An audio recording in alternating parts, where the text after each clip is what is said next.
നമുക്ക് പ്രാർത്ഥിക്കാം. പരിശുദ്ധ നിത്യനുമായ ദൈവമേ, സ്വർഗീയ പിതാവേ, തിരുനാമത്തെ വാഴ്ത്തുന്നു, സ്തുതിക്കുന്നു. നിന്റെ ഏറിയ കൃപകൾക്കായി സ്തോത്രം. നിന്റെ വിശ്വസ്തത ഞങ്ങൾക്ക് പരിചയം പലകമാരിക്കാൻ സ്തുതിക്കുന്നു. സ്വർഗത്തിലും ഭൂമിയിലും സകല അധികാരമുള്ളവനായി ലോകാവസ്ഥാനത്തോളം എല്ലാ നാളും ഞങ്ങളോട് കൂടി ഇരിക്കാമെന്ന് വാഗ്ദത്തം നൽകിയവൻ, അന്യനായി വാടിക സ്തോത്രം. വാർദ്ധക്യം വരേക്കും ചുമക്കുന്നവൻ, നരയ്ക്കുവോളം ചുമക്കുന്നവൻ, വാർദ്ധക്യം വരേക്കും അനന്യനായിരിക്കുന്ന നീ നിന്റെ അവകാശത്തിനുള്ള മഹിമാധനത്തെ ഓർത്തുകൊണ്ട് നിന്റെ ജനത്തെ ഉദ്ധരിക്കുന്ന ദൈവമായിരിക്കുക സ്തോത്രം. ഞങ്ങളുടെ ബലഹീനതകൾ അറിയുന്ന നീ ബലഹീനതയ്ക്കും ഇത് കവിത നിന്റെ കൃപ കൊണ്ട് കവിഞ്ഞ് നിന്റെ ജനത്തെ നീ ജീവിപ്പിച്ചിരിക്കുക സ്തോത്രം ചെയ്യുന്നു. പുനരുദ്ധാര ശക്തി ഓരോരുത്തർ വ്യാപരിക്കട്ടെ കർത്താവ്. ശബ്ദം കേൾക്കുന്ന ഓരോരുത്തരുടെ ഹൃദയത്തിലും നിന്റെ പ്രവൃത്തി നടക്കുമാടിയാകട്ടെ. ഭാരത്തിലായിരിക്കുന്നവരുടെ ഭർത്താവ് ഭാരം മാറട്ടെ കർത്താവ്. രോഗത്തിലായിരിക്കുന്നവരുടെ രോഗം മാറാൻ നീ മതിയായവനാണ്. നിന്നിൽ സർവസമ്പൂർണതയുമുണ്ട്. ദിവസം ഞങ്ങൾ പഠിച്ചുകൊണ്ടിരിക്കുന്ന നീ ഞങ്ങൾക്ക് വെളിപ്പെടുത്തി തരുന്നല്ലോ. ഞങ്ങളുടെ ബലഹീനതകൾക്കും ഞങ്ങളുടെ പാപസ്വഭാവങ്ങൾക്കും ഇത് നിന്റെ പ്രായശ്ചിത്ത രക്തം കൊണ്ട് കവിഞ്ഞ് നിന്റെ നീതി നിമിത്തം പിടിവിച്ചാട്ടെ ഞങ്ങൾ പ്രാർത്ഥിക്കുന്നു കർത്താവ്. ഈ ശബ്ദം കടന്നേൽന്ന ഓരോ വ്യക്തികളെ, കുടുംബങ്ങളെ കർത്താവ് നിന്റെ നാമത്തെ അനുഗ്രഹിച്ചുകൊണ്ട് പ്രാർത്ഥിക്കുകയാണ്. നിന്റെ പ്രായശ്ചിത്ത രക്തത്താൽ ദേശത്തെ പരിസരങ്ങളെ ഉപയോഗിക്കുന്ന ഇലക്ട്രോണിക്സ് ഉപകരണങ്ങൾ, ഈ ദേശത്തെ ഇലക്ട്രോണിക്സ് ഉപകരണങ്ങളെ നിന്റെ നാമത്തിൽ നിന്റെ പ്രായശ്ചിത്തം ഇതുപോലെ ഞങ്ങൾ സാങ്ക്ടിഫൈ ചെയ്യുന്നു. മഹത്വം ക്രൂശിന് യേശു ക്രിസ്തുവിൻ്റെ നാമത്തിൽ തന്നെ. ദൈവനാമത്തിന് മഹത്വം ഉണ്ടാകട്ടെ. വീണ്ടും വരുന്നവനായ നമ്മുടെ കർത്താവ് യേശു ക്രിസ്തുവിൻ്റെ അതിശ്രേഷ്ഠമായ നാമത്തിൽ വീണ്ടും ഒരു കൂട്ടായ്മ ദൈവം നമുക്ക് നൽകിയത് ഓർത്തുകൊണ്ട് സന്തോഷത്തോടെ അവൻ്റെ മുമ്പിലായിരിക്കാം. കഴിഞ്ഞ ദിവസങ്ങളൊക്കെ നമ്മൾ ചിന്തിച്ചുകൊണ്ടിരുന്ന വിഷയമാണ് ക്രിസ്തുവും അവൻ്റെ ശരീരമായിരിക്കുന്ന സഭയും തമ്മിലുള്ള ബന്ധം. ഇന്നലെ നമ്മൾ കുറച്ചധികമായിട്ട് ചിന്തിച്ചു. കഴിഞ്ഞ ദിവസങ്ങളൊക്കെ അല്പമായിട്ട് നമ്മൾ യൂട്യൂബിൽ കേൾക്കുന്നവർക്കും കൂടെ എന്നൊരു ചിന്താഗതിയിലായിരുന്നു ഗ്രേറ്റ് സാൽവേഷൻ എന്ന സബ്ജക്റ്റിൽ കുറച്ച് വിഷയങ്ങളെടുത്തത്. അതിൽ നമ്മൾ ആദ്യത്തെ ദിവസം അറ്റോൺമെൻറ്റ് എന്താണെന്ന് കവർ ചെയ്തു. ഇന്നലെ അല്പമായിട്ട് അറ്റോൺമെൻറ്റിനെ കുറിച്ച് വീണ്ടും വിവരിച്ചു. വാസ്തവത്തിൽ ഈ അറ്റോൺമെൻറ്റ് എന്താണെന്ന കാര്യം മിക്കവാറും ആൾക്കാർക്ക് മനസ്സിലായിട്ടില്ല. അല്ലേ, ഓഫ് കോഴ്സ് അറിയാം യേശു ക്രിസ്തുവിൻ്റെ ക്രൂശീകരണമാണെന്ന്. പക്ഷേ അതിൻ്റെ ഡീപ്പ് നെസസിറ്റി എന്താണ്? എന്തുകൊണ്ടാണ് അറ്റോൺമെൻറ്റ് റിപ്പീറ്റ് ചെയ്യാത്തത്? പല പല പ്രസംഗങ്ങൾ ഞാൻ കേട്ടിട്ടുണ്ട്, അടിസ്ഥാനമില്ലാത്ത പ്രസംഗങ്ങൾ. അൾട്ടിമേറ്റ് ഒന്നേ ഉള്ളൂ, ദൈവരാജ്യത്തിൽ പാപം ചെയ്താലും ശിക്ഷിക്കപ്പെടുകയില്ലെന്നുള്ള മനോബോധം വരുവാൻ ദൈവം ഒരിക്കലും അനുവദിക്കുകയില്ല. അനുവദിച്ചാൽ പിന്നെ ദൈവരാജ്യം എക്സിസ്റ്റ് ചെയ്യില്ല. അപ്പോൾ ഇന്നും പല പല തെറ്റ് പ്രവൃത്തികൾ ചെയ്തിട്ടും ദൈവവചനത്തിന് അടിസ്ഥാനങ്ങൾ വിട്ട് പല പ്രവൃത്തികൾ ചെയ്തിട്ടും സംസാരത്തിൽ കൂടെ ആകട്ടെ പ്രവൃത്തിയിൽ കൂടെ ആയിട്ടും ഇന്നും അങ്ങനെ നിൽക്കുന്നുണ്ടെങ്കിൽ അതിൻ്റെ അർത്ഥം അവർക്ക് മനസ്സിലായിട്ടില്ല. അറ്റോൺമെൻറ്റ്, നാം ഏറ്റു പറഞ്ഞിട്ടുള്ള അറ്റോൺമെൻറ്റ്, ക്രിസ്തുവിൻ്റെ പ്രായശ്ചിത്വത്തിൻ്റെ ആ മഹത്വം എത്രമാത്രം അത് മനസ്സിലായിട്ടില്ല. കാരണം ക്രിസ്തുവിന് വസിക്കാൻ ഇടം കൊടുക്കുന്നില്ല, സ്വയം പൊങ്ങി വരികയാണ്. നമുക്ക് ഇന്ന് യൂട്യൂബിലുള്ളവർക്ക് വേണ്ടിയിട്ടല്ല, പൊതുവെ നമുക്ക് ഈ ക്ലാസ്സിൽ കൂടുതൽ അറ്റൻഡ് ചെയ്യുന്നവർക്കും ഇപ്പോൾ ലൈവായിട്ട് കേൾക്കുന്നവർക്കും യൂട്യൂബിൽ സ്ഥിരമായിട്ട് കേൾക്കുന്നവർക്കും കൂടിയായിട്ട് അല്പകാര്യം സംസാരിക്കാൻ ആഗ്രഹിക്കുകയാണ്. നമ്മൾ കഴിഞ്ഞ ദിവസമൊക്കെ ഈ സബ്ജക്റ്റ് പറഞ്ഞു നിർത്തിയ കാര്യമായിരുന്നു കൊളോസ്യ ലേഖനം 1 അധ്യായത്തിൻ്റെ ചാപ്റ്റർ 1 വേഴ്സ് 19 and 20. അവരിൽ സർവ്വസമ്പൂർണ്ണ വസിപ്പാനും അവൻ ക്രൂശി ചൊരിഞ്ഞ രക്തം കൊണ്ട് അവൻ മുഖാന്തരം സമാധാനമുണ്ടാക്കി ഭൂമിയിലുള്ള സ്വർഗത്തിലുള്ള സകലത്തെയും അവന് കൊണ്ട് തന്നോട് ധരിപ്പിപ്പാൻ പിതാവിന് പ്രസാദം തോന്നി.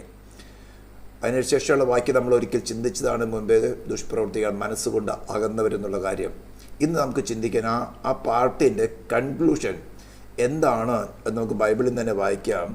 എന്താണ് പോള് ആ കാര്യങ്ങൾ കൊണ്ട് ഉദ്ദേശിച്ചെന്നുള്ള കാര്യം കൊളോഷ്യൻസ് ചാപ്റ്റർ നമ്മൾ വായിക്കാൻ പോകുന്നത് ഇതാണ്. ആകാശത്തിന് കീഴെ സകല സൃഷ്ടികളുടെയും ഇടയിൽ ഘോഷിച്ചും പൗലോസ് എന്ന ഞാൻ ശുശ്രൂഷകനായി തീർന്നും നിങ്ങൾ കേട്ടുമിരിക്കുന്ന സുവിശേഷത്തിൻ്റെ പ്രത്യാശയിൽ നിന്ന് നിങ്ങൾ ഇളകാതെ അടിസ്ഥാനപ്പെട്ടവരും സ്ഥിരതയുള്ളവരുമായി വിശ്വാസത്തിൽ നിലനിന്നുകൊണ്ടാൽ അങ്ങനെ അവൻ്റെ മുമ്പിൽ നിൽക്കും. ഇത് പൗലോസ് തൻ്റെ സുവിശേഷത്തിൻ്റെ ഇമ്പോർട്ടൻസ്, ആ സുവിശേഷത്തിൽ വിശ്വസിച്ചുകൊണ്ട് യേശു ക്രിസ്തുവുമായിട്ട് ഒന്നായിത്തീരുന്ന അവസ്ഥയിലേക്ക് വരുന്നവർക്ക് ഇപ്പോൾ ആയിരുന്നാൽ ഇനി അവൻ്റെ സിംഹാസനത്തിൻ്റെ മുമ്പിൽ നിൽക്കുമ്പോഴും ധൈര്യത്തോടുകൂടെ നിൽക്കാം എന്നുള്ള കോൺഫിഡൻസ് തരികയാണ്.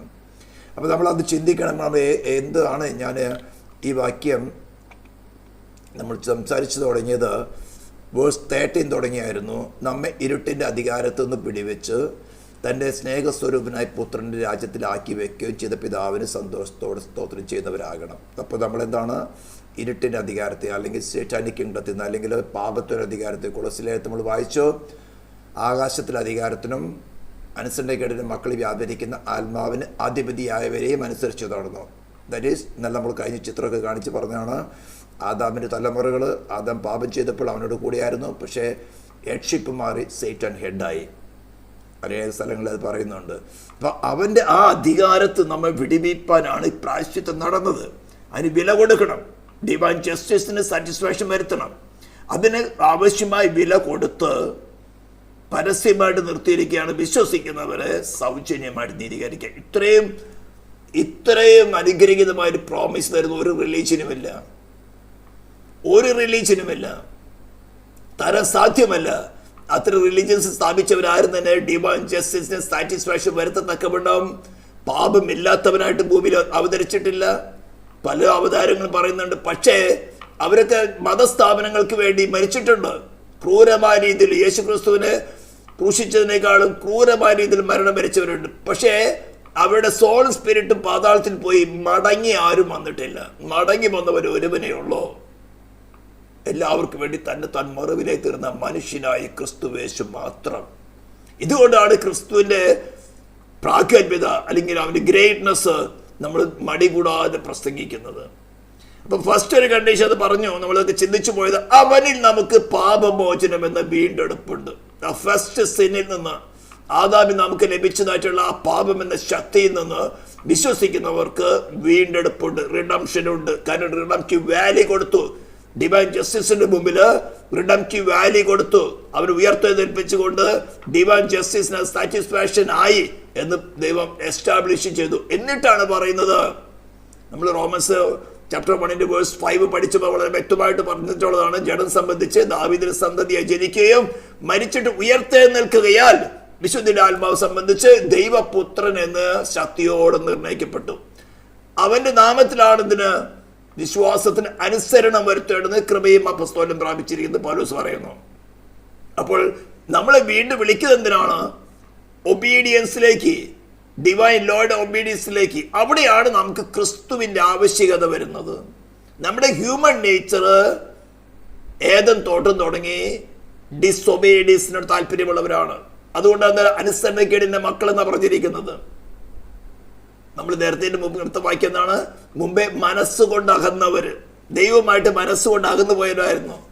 അതിനെയാണ് ക്രിസ്തു തന്റെ ശരീരത്തിൽ ഒരു ശരീരമായിട്ട് ദൈവത്തോട് നിരപ്പിച്ചത്. ഇതൊക്കെ നമ്മൾ ചിന്തിച്ച കാര്യങ്ങളാണ്. അത് നമുക്ക് എന്തുണ്ട്? ഫസ്റ്റ് ബ്ലെസ്സിംഗ് ആണ് പാപമോചനം. പാപമോചനമില്ലാത്ത ഒരു പ്രസംഗങ്ങളും സുവിശേഷ പ്രസംഗങ്ങളല്ല. അപ്പോൾ ആകാശത്തിന് കീഴിൽ മനുഷ്യരുടെ പ്രസംഗിക്കുന്ന സുവിശേഷം എന്ന് പറഞ്ഞു വരുന്നത് ഇതാണ്. നമ്മെ ഒന്ന് ചെയ്തത് ഇരുട്ടിന്റെ അധികാരത്തിൽ വിടിവെച്ച് തന്റെ സ്നേഹസ്വരൂപനായി പുത്രന്റെ രാജ്യത്തിലാക്കി വെച്ചു. അടുത്ത് പറയുകയാണ്, നമുക്ക് അവരിൽ അതിക്രമങ്ങളുടെ മോചനം എന്ന വീണ്ടെടുപ്പുണ്ട്.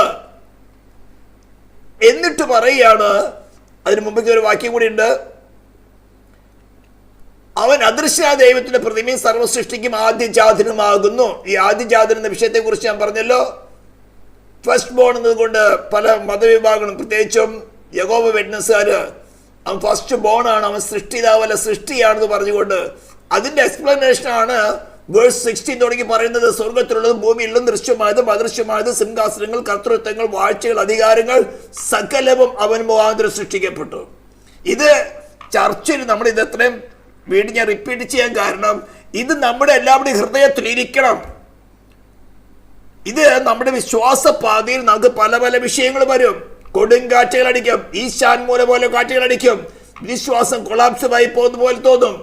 ഇവിടെയൊക്കെയും ഈ വാക്യങ്ങളായിരിക്കണം, എനിക്ക് വേണ്ടി എൻ്റെ നീതി പ്രവർത്തിയാലല്ല, എൻ്റെ സോളിന് പാപം ചെയ്യാൻ മാത്രമേ സാധിക്കുമായിരുന്നുള്ളൂ. ഏതും തോട്ടം തുടങ്ങിയ we were the children of disobedience. നമുക്ക് ഒബേ ചെയ്യാൻ സാധ്യമേ അല്ല. അങ്ങനെ ഇരിക്കുകയാണ് ദൈവം തന്നെ തന്റെ പുത്രനെ നൽകിക്കൊണ്ട് ആ ഡിവൈൻ ജസ്റ്റിസിൽ സാറ്റിസ്ഫാക്ഷൻ വരുത്തി ഓപ്പണായി നിർത്തി പറയുകയാണ്, ഉയർത്തെഴുന്നേറ്റ് അവന്റെ ക്രിസ്തു നമുക്കൊരു ഓഫർ തരികയാണ്. നിനക്ക് ഡിസോബീഡിയൻസിൽ പോകാനേ സാധിക്കുകയുള്ളൂ. നീ ദൈവത്തിന്റെ അടുത്തേക്ക് എന്തിനു വന്നാലും നിന്റെ സെൽഫിന്റെ സാറ്റിസ്ഫാക്ഷന് വേണ്ടിയാണ് വരുന്നത്. ഗ്രാറ്റിഫിക്കേഷനാണ് വരുന്നത്. ഡിവൈൻ ലോ അത് സമ്മതിക്കില്ല. നിന്നിൽ മുന്നത്തെ സ്നേഹമില്ല, ആദ്യ സ്നേഹമില്ല. ഒരേ വഴിയുള്ളൂ, യു അക്സെപ്റ്റ് മീ. ഉയർത്തവരുടെ ക്രിസ്തു ഒരു ഓഫർ തരികയാണ്. നീ എന്റെ ഹസ്ബൻഡായിട്ട് സ്വീകരിച്ചാൽ, നിന്റെ സോളിന്റെ ഭർത്താവായി സ്വീകരിച്ചാൽ, ഞാൻ നിന്റെ അനുസരണത്തിൽ തികഞ്ഞവനാക്കി വളർത്തിയെടുക്കാം. ഞാൻ മരണത്തോളം, ക്രൂശിലെ മരണത്തോളം തന്നെ അനുസരണമുള്ളവനായിരുന്നത് പോലെ നിന്നെയും ഞാൻ അനുസരണമുള്ളവനാക്കി തീർക്കാം. ഇതാണ് ക്രിസ്തു എന്ന വാക്കിന്റെ അർത്ഥം. അവന്റെ മേൽ അനോയിറ്റിങ്, അഭിഷേകം എന്ന് പറഞ്ഞത് അതാണ്. അതിനാണ് നമ്മൾ വിളിച്ചിരിക്കുന്നത്. അപ്പോൾ എന്തെല്ലാം കാറ്റുകളും കൊടുങ്കാറ്റുകളും വന്നാലും ഈ കാര്യങ്ങൾ നമ്മുടെ ഹൃദയത്തിൽ ഇരിക്കണം. ഞാൻ ഇരുട്ടിന്റെ അധികാരത്തിലായിരുന്നു, അതിന് സാറ്റിസ്ഫാക്ഷൻ വരുന്ന രീതിയിലായിരുന്നു എൻ്റെ ജീവിതം. എന്നാൽ കരുണാസമ്പന്നനായ ദൈവം തന്റെ കൃപയുടെ അത്യന്ത ധനം കൊണ്ടാണ് എന്നെ വീണ്ടെടുത്തത്. എന്റെ ഒരു പ്രവൃത്തി അതിന് ആവശ്യമല്ലായിരുന്നു, ഒരു പ്രവൃത്തി ആവശ്യമല്ല. തന്റെ പുത്രനെ നൽകി മരിച്ചവരെ ഉയർത്തെഴുന്നേൽപ്പിച്ച് പരസ്യമായി നിർത്തി. എന്നിട്ട് എന്റെ സോളില് എന്റെ കുറവുകൾ എനിക്ക് വെളിപ്പെടുത്തി തന്ന ഏക മാർഗമായ ഒരേ ഒരു വഴിയായ ക്രിസ്തുവിനെ, ഉയർത്തെഴുന്നേറ്റ ക്രിസ്തുവിന്റെ സോളി വെളിപ്പെടുത്തി എന്റെ പാപഭാരം മാറിപ്പോയി. ദൈവത്തോട് എനിക്ക് റീകൺസൈൽ ചെയ്യാൻ സാധിച്ചു. ഇതെല്ലാം നമ്മുടെ ഹൃദയത്തിൽ എപ്പോഴും ഉണ്ടായിരുന്ന ഏത് കൊടുങ്കാറ്റ് വന്നാലും ദൈവത്തിന്റെ ആത്മാവ് ഇതൊക്കെ നമ്മൾ ഓർമ്മപ്പെടുത്തും. ഇതിനാണ് ഈ വാക്യങ്ങളൊക്കെ നമ്മൾ ബൈഹാർട്ട് പഠിച്ചത്. അവൻ സർവത്തിനു മുമ്പേയുള്ളവൻ, അവൻ സകലത്തിനും ആധാരമായിരിക്കുന്നു. വേഴ്സ് 15 അവൻ ആദ്യ ജാതൻ എന്ന് വേർഡ് ഉപയോഗിക്കുന്നു. അവൻ സൃഷ്ടിയാണെന്ന് പറഞ്ഞ ആരെങ്കിലും ചോദ്യം ചെയ്ത് വന്നാൽ ഈ വാക്യങ്ങൾ വായിക്കാൻ പറഞ്ഞാൽ, താഴോട്ടൊന്ന് വായിക്കാൻ പറഞ്ഞാൽ മതി. അവൻ സർവത്തിനും മുമ്പേയുള്ളവൻ, അവൻ സകലത്തിനും ആധാരമായിരിക്കുന്നു. അവൻ സഭ എന്ന ശരീരത്തിന്റെ തലയുമാകുന്നു. സകലത്തിനും താൻ മുമ്പനാകേണ്ടതിന് അവൻ ആരംഭവും മരിച്ചവരിൽ നിന്ന് ആദ്യമായി എഴുന്നേറ്റവനുമാകുന്നു. അവന് സർവസമ്പൂർണതയും ഉണ്ട്. പോൾ പറഞ്ഞു വരുന്നത്, ആകാശത്തെ കീഴിൽ മനുഷ്യരുടെ ഇടയിൽ ഞാൻ പ്രസംഗിക്കുന്ന സുവിശേഷം ഇതാണെന്ന് പറഞ്ഞിട്ട് കൺക്ലൂഡ് ചെയ്യുന്നത് ഒന്നുകൂടി നമ്മൾ റിവൈസ് ചെയ്യാണ്. അപ്പൊ വിശ്വാസി, നിന്റെ ഹൃദയത്തില് ഈ വാക്യങ്ങളെല്ലാം ജ്വലിച്ചുകൊണ്ടേയിരിക്കണം, കത്തിക്കൊണ്ടേയിരിക്കണം. നീ ആരാധിക്കാനിരിക്കുമ്പോൾ, ഒറ്റയ്ക്ക് ഇരിക്കുമ്പോഴും ഈ വാക്യങ്ങളെ ധ്യാനിച്ച് നിന്റെ വായിൽ കിട്ടുന്ന പാട്ടുകൾ പാടുക. ധ്യാനത്തൊക്കെ തീ കത്തും നിനക്ക് അനുഭവിച്ചറിയാം. അപ്പോൾ നാവെടുത്ത് സംസാരിക്കും, ചിലപ്പോൾ അന്യഭാഷ സംസാരിക്കും. ഇത് ധ്യാനിച്ച് നോക്കി. കൊളോഷ്യൻസ് ചാപ്റ്റർ 1 വേഴ്സ് 13 തുടങ്ങി 20 വരെ ഒന്ന് ധ്യാനിക്കുക. അവൻ ക്രൂശിച്ചെറിഞ്ഞ രക്തം കൊണ്ട് അവൻ മുഖാന്തരം സമാധാനം ഉണ്ടാക്കി ഭൂമിയിലുള്ളത് സ്വർഗത്തിലുള്ള സകലത്തെയും അവനെ കൊണ്ട് തന്നോട് നിരപ്പിപ്പാനും പിതാവിന് പ്രസാദം തോന്നി. റീകൺസിലിയേഷൻ. ഈ സുവിശേഷത്തിന്റെ പ്രധാനം അതാണ്. ഒന്ന്, സ്വർഗസ്ഥലങ്ങളിൽ ഇരുത്തപ്പെട്ടു. നമുക്ക് അവന്റെ രക്തത്താൽ അതിക്രമങ്ങളുടെ മോചനം എന്ന വീണ്ടെടുപ്പ്. പിന്നെ അവൻ ആരാന്ന് പറയാണ്. എന്നിട്ട് പറയാണ്, അവൻ മുഖാന്തരം നമുക്ക് ദൈവത്തോട് സമാധാനം, റീകൺസിലിയേഷൻ നടന്നു. പിന്നെ മുമ്പേ ദുഷ്പ്രവൃത്തികളെ മനസ്സുകൊണ്ടാകുന്നവരും ശത്രുക്കളുമായിരുന്ന നിങ്ങളെ അവന്റെ മുമ്പിൽ വിശുദ്ധരും, റീകൺസിലിയേഷൻ നടത്തിയിട്ട് എന്താ ചെയ്തത്? വിശുദ്ധരും നിഷ്കളങ്കരും കുറ്റമില്ലാത്തവരുമായി നിർത്തേണം. ഇതിനാണ് നമ്മളെ കൂടെ സഹകരണം ആവശ്യമാണ്. നമ്മുടെ കൺസെന്റ് കൂടാതെ ദൈവത്തിന് നമ്മിൽ ഒന്നും ചെയ്യാൻ സാധ്യമല്ല. അവിടെ വരുമ്പോഴാണ് പലർക്കും അത് ഇഷ്ടപ്പെടുക. എൻ്റെ ഫ്ലഷമെ തൊടണ്ട, എൻ്റെ സ്വയത്തമെ തൊടണ്ട, കർത്താവ് എന്നെ അനുഗ്രഹിച്ച് അങ്ങ് സ്വർഗത്തിലേക്ക് എടുത്താൽ മതി. ആ പരിപാടി ദൈവത്തിന് സാധ്യമല്ല. എന്തുകൊണ്ടാ? നീ ഒരു മോറൽ ഏജന്റാണ്, ഒരു സ്വതന്ത്ര മനസ്സിന്റെ ഉടമയാണ്. നിന്റെ കൺസെന്റ്, നിന്റെ സമ്മതം കൂടാതെ നിന്നിൽ ഒന്നും ചെയ്യുവാൻ ദൈവത്തിനാകട്ടെ സേറ്റാനിക് കിങ്ഡത്തിനാകട്ടെ സാധ്യമല്ല. ഇത് വല്ലവണ്ണം മനസ്സിലാക്കണം. അപ്പോൾ അവന്റെ മുമ്പിൽ വിശുദ്ധരും, വിശുദ്ധരെന്ന് പറഞ്ഞാൽ എന്താ? ഒബീഡിയൻസിന്റെ റിസൾട്ട് ആണ് വിശുദ്ധി. നിഷ്കളങ്കരും, ഒരേ ഒരു വഴിയുള്ളൂ നിഷ്കളങ്കരാകുവാൻ, കുഞ്ഞാടിന്റെ രക്തം കൊണ്ട് നമ്മുടെ മനസ്സാക്ഷിയെ കഴുകുക. ലോർഡ്, എന്റെ നേച്ചർ എന്ന് പറയുന്നത് പാപസ്പങ്കിലമാണ്. നിന്റെ രക്തത്താൽ മാത്രമേ എനിക്ക് ശുദ്ധീകരണമുള്ളൂ. ഹല്ലേലൂയ. ആ പ്രായശ്ചിത്താൽ മാത്രമേ എനിക്ക് പാപമോചനമുള്ളൂ, വേറെ വഴിയില്ല. കുറ്റമില്ലാത്തവരും, തുടർന്നുള്ള പരിപാടിയാണ് കുറ്റമില്ലാത്തവരും ആയി നിർത്തണം. ഇതാണ് അവന്റെ മേലുള്ള ഉത്തരവാദിത്വം. പിതാവിനെ ആകർഷിക്കപ്പെട്ട് പുത്രന്റെ അടുത്ത് വന്നിരിക്കുന്ന മേൽ പുത്രന്റെ ഡ്യൂട്ടി ഇതാണ്. ഒടുക്കത്തെ നാളിൽ നീ ഇത്തരം ക്വാളിറ്റിയോടെ കൂടെ ഉയർത്തെഴുന്നേൽക്കണം. വിശുദ്ധരായിരിക്കണം, നിഷ്കളങ്കനായിരിക്കണം, കുറ്റമില്ലാത്തവരായിരിക്കണം.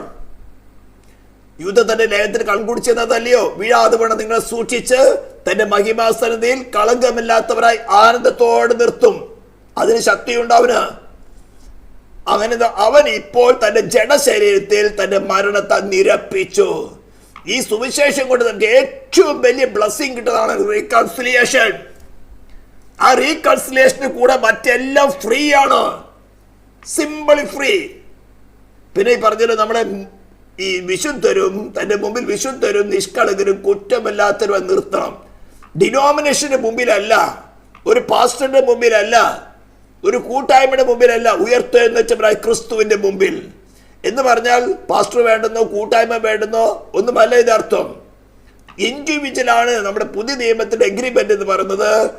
ഒരു കോമൺ ആയിട്ടുള്ള എഗ്രിമെന്റ് അല്ല, പേഴ്സൺ ടു ക്രൈസ്റ്റ്. ഓരോ ഇൻഡിവിജ്വലും ക്രിസ്തുവുമായിട്ടുള്ള ഉടമ്പടിയാണ്. എന്താ ഉടമ്പടി? നീ എൻ്റെ ഹൃദയത്തിൽ വസിച്ച് എന്നെ ഡിവൈൻ ലോയ്ക്ക് പൂർണ്ണ അനുസരണമുള്ളവനെ തികഞ്ഞെടുക്കുക. നീ എന്ത് നല്ലത് ചെയ്താലും എനിക്ക് നല്ലതേ ചെയ്യുള്ളൂ. I just hand over my ownership to you. അതൊന്ന് ശരിയായിട്ട് കൊടുത്തു നോക്ക്.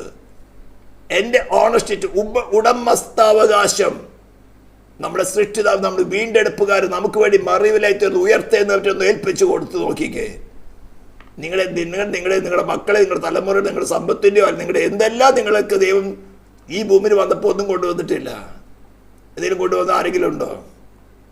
ഒന്നും കൊണ്ടുവന്നിട്ടില്ല. മറ്റെല്ലാം ഫ്രീ പ്രൊവിഷൻസ് ആണ്. തൻ്റെ ഹിതം നമ്മൾ നിവർത്തിച്ചെടുക്കുക. എന്താ ഹിതം?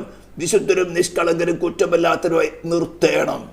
ഇതാണ് ക്രിസ്തുവിന്റെ മേലുള്ള അനോയിറ്റിംഗ്, ഓതറൈസേഷൻ എന്ന് പറഞ്ഞ ഇതാണ്. അവനത് ചെയ്തെടുക്കും.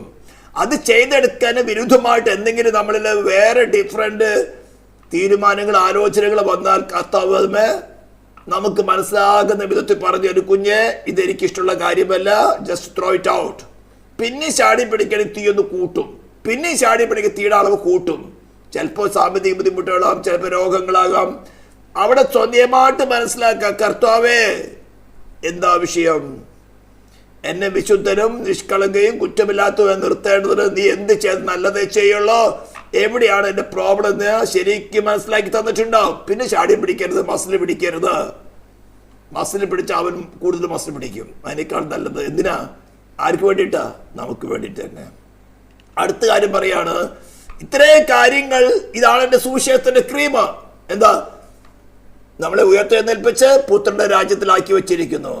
അവന് നമുക്ക് അവന്റെ രക്തത്താൽ അതിക്രമങ്ങളുടെ മോചനമെന്ന വീണ്ടെടുപ്പ് കിട്ടി.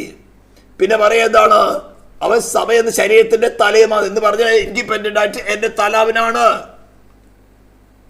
തലയില്ലാത്ത ശരീരം എപ്രകാരമായിരിക്കുമോ അതേപോലെ ആയിരിക്കും ഇൻഡിവിജ്വലായിട്ടും സഭയായിട്ടും ക്രിസ്തുവില്ലാത്ത ശരീരം ചീഞ്ഞു നാറും. തല അർത്ഥം മാറ്റി എന്തുണ്ടാവും? ഉടനെ ചീഞ്ഞു നാറില്ല, ജീവനറ്റു പോവും, മരിക്കും. അത് കഴിഞ്ഞ് 2 ദിവസം പോയി ചീർക്കാൻ തുടങ്ങും. ചീർത്ത് കഴിഞ്ഞിട്ട് പിന്നെ പുഴയടിക്കാൻ നാറ്റം വയ്ക്കാൻ തുടങ്ങുന്നത്. ഇപ്പോൾ മനുഷ്യ ശരീരം തലയില്ലാതിരിക്കുന്നത് എങ്ങനെയായിരിക്കുമോ അങ്ങനെയാണ് തലയില്ലാത്തതായിട്ടുള്ള സഭകളും നമ്മൾ പരസ്യമായിട്ട് കാണുകയാണല്ലോ. നാറും, മറ്റുള്ളവർക്ക് നാറും. അന്ന് ഈ ഡെഡ് ബോഡിക്ക് നാറ്റമുണ്ടോ? ഡെഡ് ബോഡിക്ക് ഒരു നാറ്റമില്ല. ഏതെങ്കിലും ഡെഡ് ബോഡിക്ക് തനിക്ക് നാറ്റമുണ്ടെന്ന് പറഞ്ഞ് എഴുന്നിട്ട് പറഞ്ഞിട്ടുണ്ടോ? ഡെഡ് ബോഡിക്ക് ഒരു നാറ്റമില്ല, മറ്റുള്ളവർക്ക് നാറ്റം. അപ്പൊ ഇതാണ് പോൾ പറയുന്നത്. എന്നിട്ട് പറയാണ്, ആകാശത്തിന് കീഴിൽ സകല സൃഷ്ടികളുടെ ഇടയിൽ ഘോഷിച്ചും പൗലോസ് എന്ന ഞാൻ ശുശ്രൂഷകനായി തീർന്നത് സ്വയമായിട്ട് തീർന്നാണോ? എല്ലാ ലേഖനങ്ങളുടെ ആരംഭത്തിൽ പറഞ്ഞിരിക്കും, പിതാവിനാൽ ആകർഷിക്കപ്പെട്ടാലും പിതാവായ ദൈവത്താലും നമ്മുടെ കർത്താവായ യേശു ക്രിസ്തുവിനാലും ഭരമേൽപ്പിക്കപ്പെട്ടിരിക്കുന്ന, എൻട്രസ്റ്റ് ചെയ്തിരിക്കുന്ന, ഉത്തരവാദിത്തോടു കൂടെ കൈകാര്യം ചെയ്യുവാൻ ഡിസ്പെൻസർ ആയിരിക്കുന്ന, ഉത്തരവാദിയായിരിക്കുന്ന, എന്നെ ശുശ്രൂഷകനാക്കി വെച്ചിരിക്കുന്നതും നിങ്ങൾ കേട്ടുപിരിക്കുന്ന സുവിശേഷത്തിന്റെ, ഈ കേട്ടതായ സുവിശേഷത്തിന്റെ കൊളോഷ്യൻസ് ചാപ്റ്റർ 1:13 തുടങ്ങി 22 വരെയും പറഞ്ഞ കാര്യങ്ങളിൽ ആ സുവിശേഷത്തിന്റെ പ്രത്യാശയിൽ നിന്ന് എന്താ ഇത്തരം വാക്യങ്ങൾ പ്രത്യാശ കുറവാണ് തന്നത്. ഇരുട്ടിന്റെ അധികാരത്തിൽ പിടിവെച്ച് തന്റെ സ്നേഹസ്വരൂപനായി പുത്രന്റെ രാജ്യത്തിലാക്കി വെച്ചു. ഇതിൽ പ്രത്യാശയുണ്ടോ ഇല്ലയോ? അവൻ സകലത്തിന്റെ സൃഷ്ടിതാവാണ്. സകലം ദൃശ്യമായത് അദൃശ്യമായത്, സിംഹാസനങ്ങൾ, കർത്തൃത്വങ്ങൾ എല്ലാം തന്നെ അവൻ മുഖാന്തരം അവനായിക്കൊണ്ട് സൃഷ്ടിക്കപ്പെട്ടു. അവൻ സഭ എന്ന ശരീരത്തിന്റെ തലയുമാകുന്നു. സകലത്തിനും താൻ മുമ്പനാകേണ്ടതിനെ മരിച്ചവരിൽ നിന്ന് ആദ്യം ഉയർത്തെഴുന്നേറ്റവനുമാകുന്നു. അവന് സർവ്വസമ്പൂർണ്ണ വസിപ്പാൽ അവൻ ക്രൂശി ചൊരിഞ്ഞ രക്തം കൊണ്ട് അവൻ മുഖാന്തരം സമാധാനം, ദൈവത്തോട് സമാധാനം ഉണ്ടാക്കി. ഭൂമിയിലുള്ള സ്വർഗത്തിലുള്ള സകലത്തെയും അവനെ കൊണ്ട് തന്നോട് നിരപ്പിപ്പാൻ പിതാവിന് പ്രസാദം തോന്നി. മുമ്പേ ദുഷ്പ്രവർത്തികൾ മനസ്സുകൊണ്ട് അകന്നവരായിരുന്നു. അവിടുന്നൊക്കെ മാറ്റിയെടുത്തതിന് എന്ത് ചെയ്യണം? വിശുദ്ധരും നിഷ്കളങ്കരും കുറ്റമില്ലാത്തവർ നിർത്തുവാൻ. ഇത് പ്രത്യാശയുണ്ടോ? ഇതിന് പ്രത്യാശയില്ലയോ? ഇതെല്ലാം ഇരിക്കുമ്പോൾ, ഇതെല്ലാം ഈ സുവിശേഷത്തിൽ ഞാൻ വിശ്വസിച്ചിട്ടാണ് ക്രിസ്തുവിന്റെ അടുത്തേക്ക് വന്നിരിക്കുന്നത്. സ്വർഗത്തിലും ഭൂമിയിലും സകല അധികാരമുള്ളവരെയാണ് ഞാൻ എൻ്റെ ഹൃദയത്തിൽ വാഴുവാൻ സ്വീകരിച്ചിരിക്കുന്നത്. അവനുമായിട്ട് ഞാൻ ഉടമ്പടി ചെയ്തു. ആ ഉടമ്പടി അവന്റെ രക്തം കൊണ്ട് സീൽ ചെയ്തിരിക്കുന്നതാണ്. അവന്റെ കയ്യിൽ നിന്ന് പിടിച്ചു പറിക്കാൻ ആർക്കും സാധ്യമല്ല. എന്റെ കൽപ്പനകൾ ലഭിച്ച് പ്രമാണിക്കുന്നവനെ എന്റെ പിതാവ് സ്നേഹിക്കുന്നു. ഞങ്ങൾ അവന്റെ അടുക്കൽ വന്ന് അവനോട് കൂടെ വാസം ചെയ്യും. ഞാൻ നിന്നെ എന്റെ ഉള്ള കൈ വരച്ചിരിക്കുന്നു. ഇതൊന്നും മാറുന്നതിന്റെ ആകാശത്തേക്കൊന്ന് നോക്കണം. ഏതെങ്കിലും നക്ഷത്രം കുറവുണ്ടോ? സൂര്യന് മാറ്റമുണ്ടോ? ഭൂമിയെ 23.5 വെച്ചിരിക്കുന്നതിന് മാറ്റമുണ്ടോ? ചന്ദ്രന് മാറ്റമുണ്ടോ? ഒരു പ്ലാനറ്റിനും അതിന്റെ ഭ്രമണപഥത്തിൽ നിന്ന് മാറ്റമില്ല. ഇതിനൊക്കെ കൽപ്പന കൊടുത്ത് വച്ചിരിക്കുന്നവനാണ് നിന്റെ ഉള്ളിലിരിക്കുന്നത്. എന്നിട്ട് ചെറിയ ഭാരം വരുമ്പോ എന്താ അറിയോ? താഴെ പറഞ്ഞിരിക്കുന്നത് പ്രത്യാശ നിന്ന് ഇളകാതെ. അപ്പൊ സുവിശേഷത്തിൽ കൂടെ കിട്ടുന്ന പ്രത്യാശയിൽ നിന്ന് ഇളകാൻ ചാൻസ് ഉള്ളത് കൊണ്ട് അല്ലയോ പോൾ പറഞ്ഞ് ഇളകേണ്ട. ഈ പറഞ്ഞ കാര്യങ്ങളൊക്കെ നിനക്ക് ഫ്രീ ഗിഫ്റ്റ് ആണ്. നിന്നിൽ നിന്ന് ആഗ്രഹിക്കുന്നത് ജസ്റ്റ് റിലൈ ഓൺ ഹിം. ക്രിസ്തുവിൽ ആശ്രയിക്കുക, വിശ്വസിക്കുക. Rest is up to him. ഇത് വിശ്വാസമായി പരിണമിക്കുന്നില്ലെങ്കിൽ കാരണം എന്താ പറയുക? എവിടെയോ സെൽഫ് ഒളിഞ്ഞിരിക്കുന്നുണ്ട്. യേശു ക്രിസ്തുവിന് സ്ഥാനം കൊടുക്കുന്ന പോലെ എവിടെയോ സെൽഫ് ഡിസൈർ ഒളിഞ്ഞിരിക്കുന്നുണ്ട്. എവിടെയോ മനസാക്ഷി ക്ലീൻ ആയിട്ടില്ല. ഒറ്റ വഴിയുള്ളൂ, കർത്താവെ ക്ലീൻ ആക്കാന്ന് വെറുതെ പറഞ്ഞുകൊണ്ട് കാര്യമില്ല. ഇന്നലെ പറഞ്ഞല്ലോ, നമ്മുടെ സോളിന്റെ, നമ്മുടെ ഫ്രീ വില്ലിന്റെ അൾട്ടിമേറ്റ് ഇന്റൻഷനിൽ വരുന്ന ചേഞ്ച് ആണ് ഈ റിപ്പൻറ്റൻസ് എന്ന് പറയുന്നത്. ഇതുവരെ ഞാൻ എൻ്റെ സെൽഫിന്റെ ഗ്രാറ്റിഫിക്കേഷൻ ആയിരുന്നു ചെയ്തുകൊണ്ടിരുന്നത്. ഇപ്പോൾ എനിക്ക് മനസ്സിലായി ഇന്നൊരു കാര്യത്തിൽ ഞാൻ എൻ്റെ സെൽഫിന്റെ ഒരു ഗ്രാറ്റിഫിക്കേഷൻ ഞാൻ ഒളിച്ചു വച്ചിട്ടുണ്ട്. ആരോടും പറഞ്ഞില്ല, ഒളിച്ചു വച്ചിരിക്കുക. പക്ഷേ അഗ്നിജ്വാലിക്കത്തോളം കണ്ണുള്ളവൻ നോക്കിയിട്ട് എന്നോട് ഇപ്പൊ സംസാരിക്കുന്നത്, അയ്യോ കർത്താവ് എനിക്ക് മനസ്സിലായി, നീ എന്നെ സ്നേഹിക്കുന്നല്ലോ. ഇത്രയുള്ളൂ. എനിക്ക് മനസ്സിലായി, നീ എന്നെ സ്നേഹിക്കുന്നല്ലോ. ഈ കർത്താവ് എനിക്ക് ഇത് വേണ്ട, നിന്നെ മതി. പിന്നെ പ്രത്യാശ ഇളകുകയില്ല. അടിസ്ഥാനപ്പെട്ടവരും അടിസ്ഥാനമില്ലാത്തവരും നമ്മളിപ്പോ പബ്ലിക്കായിട്ട് കാണുന്നേ. ക്രിസ്തു എന്ന അടിസ്ഥാനത്തിന്മേലല്ല പണിതിരിക്കുന്നത്. ഓരോരുത്തരുടെ ഇച്ഛയുടെ അടിസ്ഥാനം, ഡിനോമിനേഷന്റെ അടിസ്ഥാനം, പാസ്റ്ററിന്റെ അടിസ്ഥാനം, ഉപദേശത്തിന്റെ അടിസ്ഥാനം. No, make the foundation Christ, Christ, Christ. ഉയർത്തെഴുന്നേറ്റവനായി ക്രിസ്തു. സ്ഥിരതയുള്ളവരായി വിശ്വാസത്തിൽ നിലനിന്നാൽ, എന്താ വിശ്വാസം? ഈ പറഞ്ഞ കാര്യങ്ങളൊക്കെ എനിക്ക് ഫ്രീ ഗിഫ്റ്റ് ആണ്. ഞാൻ ഇതിൽ ആശ്രയിക്കും. അവൻ ചേഞ്ച് ആവാത്തവനാണ്. അവൻ ദൈവമായിരിക്കുന്നിടത്തോളം അവൻ മാറ്റമില്ലാത്തവനാണ്. ഈ കാര്യങ്ങൾ എനിക്ക് വേണ്ടി ഫ്രീ ആയിട്ട് ഓഫർ ചെയ്തിരിക്കുന്നവൻ അല്പം പോലും അതിൽ നിന്ന് മാറിയാൽ പിന്നെ അവൻ ദൈവമല്ല. ഇത്രയും പ്രാഗൽഭ്യത്തോടു കൂടിയാണ് നീചന് ദോഷിമായിരിക്കുന്ന എന്നെ തന്നോടുകൂടെ സ്വർഗസ്ഥലങ്ങളിൽ എത്തിയിരിക്കുന്നത്. ദൈവത്തോട് നിരപ്പിച്ച് എങ്ങനെയാ? തന്നിൽ തന്റെ മരണത്താൽ ഏക ശരീരമായിട്ട് നിരപ്പിച്ചു. ഏതെങ്കിലും റിലീജിയൻ ഓഫർ തരുന്നുണ്ടോ? അങ്ങനെ നാം വിശ്വാസത്തിൽ നിലനിന്നാൽ അവന്റെ മുമ്പിൽ നിൽക്കും. അല്ലെങ്കിലോ അവന്റെ മുമ്പിൽ നിൽക്കുകയില്ല. പിന്നെ നിൽക്കുന്ന അറിയാമോ? വെള്ള സിംഹാസനത്തിന്റെ മുമ്പിൽ, ഗ്രേറ്റ് വൈറ്റ് ത്രോണിന്റെ മുമ്പിൽ. അതാർക്കുള്ളതാ? പാപികളായ മനുഷ്യർക്ക് ശിക്ഷ പ്രാപിക്കാൻ നിൽക്കുന്നതാ. സ്തോത്രം. അവിടെയല്ല നിൽക്കേണ്ടത്. ഒന്നാമത്തെ പുനരുദ്ധാനത്തിൽ പങ്കുള്ളവർ ഭാഗ്യവാന്മാർ. ഒന്നാമത്തെ പുനരുദ്ധാനത്തിൽ കാഹളനാദം കേൾക്കുമ്പോൾ എടുക്കപ്പെടണം. അതാ പ്രത്യാശ. ഇതെല്ലാം ഫ്രീ ഓഫറാണ്. അപ്പോൾ കുറച്ച് ആഴ്ചകളായിട്ട് നമ്മൾ ബൈഹാർട്ട് പഠിച്ചതും ഞാൻ ഇതിനായിരുന്നു നിങ്ങളോട് ഈ കൊളേഷ്യസ് 1:30 തുടങ്ങി പഠിക്കാൻ പറഞ്ഞത്. അപ്പം അടുത്ത ആഴ്ച കൂടെ പറയുമ്പോൾ ഇതോടുകൂടി നിങ്ങളിത് കൺക്ലൂഡ് ചെയ്യും.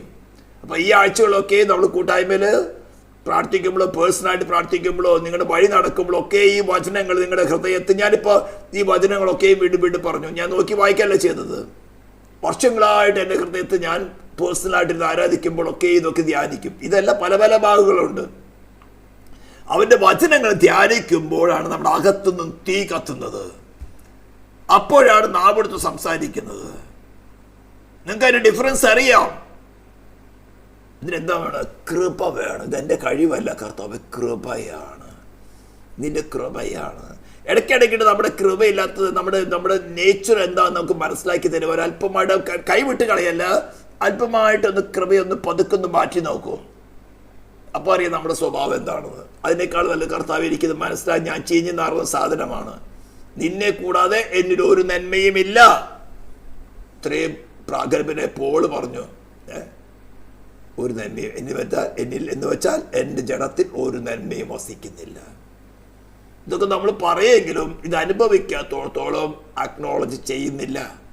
ആ വചനത്തിൽ അങ്ങനെ എഴുതിയിരിക്കുന്നു, അതുകൊണ്ട് ഞാൻ സമ്മതിക്കുന്നു. നോ, ഇത് അനുഭവിക്കാൻ കർത്താവ് ക്രമ തരും. എന്നിട്ട് മനസ്പൂർവം, ഇന്നലെ പറഞ്ഞല്ലോ, നമ്മുടെ ഫ്രീ വില്ലിൻ്റെ അൾട്ടിമേറ്റ് ഇൻറ്റൻഷൻ ചേഞ്ച് ചെയ്യും. കർത്താവ് എനിക്ക് മനസ്സിലായി, നിന്നെ കൂടാതെ ഒരു നന്മ എൻ്റെ ഉള്ളിലില്ല. അതുകൊണ്ട് ഇത്രയും കാര്യങ്ങൾ വീണ്ടും ധ്യാനിക്കാം. ഞാനിന്നത് കൺക്ലൂഡ് ചെയ്യുകയാണ്.